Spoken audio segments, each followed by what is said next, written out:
Hello everyone, welcome back. तो आज हम पढ़ने वाले हैं एनेक्डोटल रिकॉर्ड और पोर्टफोलियो के बारे में।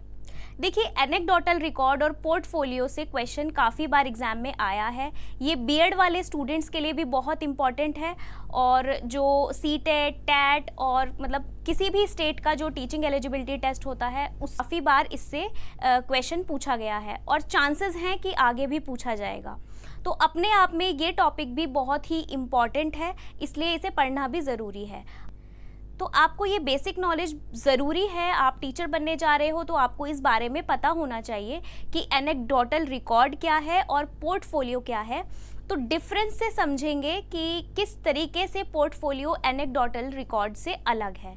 ठीक है, तो आपको डिफरेंस जब इन दोनों में करना आएगा तो आपको बेसिक चीज़ें इन दोनों के बारे में पता चल जाएगी।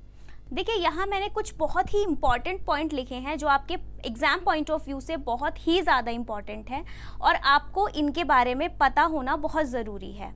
देखिए, पहला क्या है? पहला लिखा है मैंने कि the collection of every information and work of each and every student. मतलब कि हर एक स्टूडेंट का जो पोर्टफोलियो होता है ना, बेसिकली पोर्टफोलियो है क्या, पहले तो ये समझो। पोर्टफोलियो होता है एक ऐसा डॉक्यूमेंट जिसमें बच्चे का सब कुछ ओवरऑल उसकी परफॉर्मेंस लिखी जाती है, उसका बिहेवियर के बारे में लिखा जाता है और जो भी उसकी मतलब हर तरीके की इंफॉर्मेशन उसमें आपको मिलेगी। और ये हर स्टूडेंट का, जैसे क्लास में 30 बच्चे हैं तो 30 के 30 बच्चे का ये अपना एक सेपरेट डॉक्यूमेंट होता है जो उस क्लास के क्लास टीचर के पास रहता है। ठीक है, तो अगर 30 बच्चे हैं तो 30 के 30 फाइल होंगी उन एक एक बच्चे की।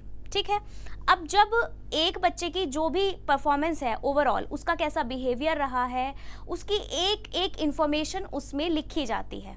ठीक है, अब जैसे मान लो कि बच्चा 3rd क्लास में है तो 3rd क्लास के क्लास टीचर के पास उसकी सारी इन्फॉर्मेशन रहेगी। फिर जब बच्चा 4th क्लास में पास होके 3rd क्लास को पास करके जब वो 4th क्लास में आता है तो टीचर क्या करता है, उसका जो वो डॉक्यूमेंट है जो बच्चे के बारे में जिसमें इंफॉर्मेशन लिखी है उस फाइल को फॉरवर्ड कर देता है नेक्स्ट क्लास टीचर को। मतलब अगर वो 3rd से 4th क्लास में गया है तो वो 4th क्लास का जो भी क्लास टीचर होगा उस बच्चे की फाइल उसके पास चली जाएगी। तो वो पूरे साल एक ही डॉक्यूमेंट उस एक बच्चे का वहाँ पे रहता है और बस पास होता रहता है। तो इसीलिए हम इस डॉक्यूमेंट फाइल को क्या कहते हैं कि ये ट्रांसफेरेबल है, मतलब ट्रांसफ़र हो सकता है। जैसे 3rd क्लास में आया तो 3rd क्लास के क्लास टीचर के पास था, फिर 4th में गया, 4th क्लास के क्लास टीचर के पास फाइल शिफ्ट हो गई, फिर ऐसे ही 5th, 6th, 7th, जब तक वो 12th क्लास पास नहीं करता तब तक वो फाइल ट्रांसफ़र होती रहती है। ठीक है, तो उसमें हर एक बच्चे का अपना रिकॉर्ड होता है।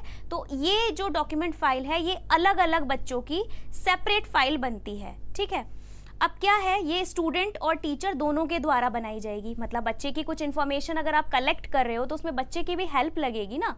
तो जो भी इन्फॉर्मेशन उसके अंदर लिखी जाती है वो बच्चा और टीचर दोनों की हेल्प से लिखी जाती है। ठीक है, ये मैंने बता दिया कि ट्रांसफ़र कर सकते हो आप एक क्लास से दूसरी क्लास में। और ये फॉर्मल टूल ऑफ असेसमेंट होता है, यानी कि इसके लिए ना प्लानिंग की जाती है। जैसे कि ऐसे ही नहीं आप कुछ भी लिख दो, अचानक से कुछ नहीं लिखा जाता। प्लानिंग होती है हर चीज़ की कि ये बच्चे को लर्निंग, सपोज करो उसे कहीं लर्निंग डिसेबिलिटी है तो उसकी लर्निंग डिसेबिलिटी को लिखने का, मेंशन करना, फिर उसके कारण ढूंढना कि किस वजह से है, क्या है, उसकी टोटल इन्फॉर्मेशन वहाँ लिखी जाती है। तो पूरा प्लान होता है कि किस तरीके से लर्निंग में सुधार लाएं, किस तरीके से बच्चे की जो लर्निंग है वो और अच्छी हो सके, उसकी परफॉर्मेंस डे बाय डे बढ़ सके, अच्छी हो सके, है ना। तो परफॉर्मेंस में सुधार आए, बच्चा बहुत अच्छा हो, एक्टिव हो, तो वो सब चीज़ें पूरी प्लानिंग के साथ उसमें लिखी जाती हैं और वो डॉक्यूमेंट बहुत ही इंपॉर्टेंट है, मतलब पोर्टफोलियो। ठीक है, इसको नाम दे दिया गया पोर्टफोलियो, जो ट्रांसफेरेबल होता है, जो एक हर एक बच्चे का सेपरेट बनता है। दूसरी चीज़ कि इसमें सब कुछ प्लानिंग होती है, कुछ भी मतलब ऐसा नहीं है अनप्लान्ड कुछ नहीं होता। ठीक है, अब देखिए एनेक्डोटल रिकॉर्ड क्या है। ये भी एक डॉक्यूमेंट फाइल होती है, लेकिन इसमें फ़र्क है। इसमें केवल इम्पॉर्टेंट इवेंट्स ही टीचर मेंशन करता है और ये कोई ट्रांसफेरेबल नहीं होता। जिस टीचर के पास है उस टीचर के पास रहेगा और एक अपनी सेपरेट फाइल टीचर की खुद की होती है। इसमें होगा क्या, सेल्फ ऑब्जर्वेशन होता है टीचर का कि उसने क्या स्कूल में एक नई चीज़ ऑब्जर्व की। भाई एक बच्चा, सपोज करो एक बच्चा है, वो बहुत शांत रहता है, मतलब टीचर को उसके बिहेवियर के बारे में पता है कि ये बहुत शांत रहता है, लेकिन अचानक वो एक दिन ऐसा बिहेवियर शो कर देता है कि टीचर शॉक्ड हो जाता है। सीधा साधा बच्चा एक दिन बहुत ही एग्रेसिव हो गया, तो वो एक इवेंट हो सकती है। दूसरी चीज़, किसी स्पोर्ट्स में कुछ ऐसा हुआ हो जो बहुत ही मतलब अमेजिंग सी चीज़ हुई हो, तो वो रिकॉर्ड हो जाएगी।